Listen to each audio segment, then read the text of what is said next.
जब इंसान नशे की लत पर लगता है तो ये नशा आगाज़ में उस शख्स को सुकून देता है। वो इसमें खुशी महसूस करता है, तस्कीन पाता है। और जब इस नशे की गिरफ्त मजबूत हो जाती है उस शख्स की ज़िंदगी पर, तो फिर एक वक्त आता है ये नशा उसकी जान लेता है। गुनाह भी कुछ इस तरह से है।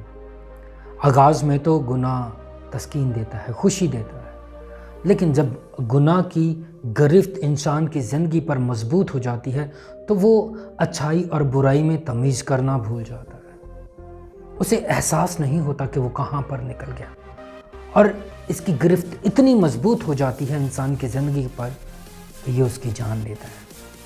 तो फिर गुनाह पर गलबा पाना कैसे मुमकिन है? क्या हम गुनाह पर गालिब आ सकते हैं? जी हाँ, हम आ सकते हैं, मगर कैसे? उस वक्त जब हम दुआ में वक्त गुजारते हैं, अच्छे दोस्तों की रफ़ाकत में वक्त गुजारते हैं और अच्छी किताबें पढ़ते हैं। और अच्छी किताबें पढ़ने के लिए आप MIK रब्ता कर सकते हैं। MIK कलीसिया की तामीर में आपके साथ। God bless you.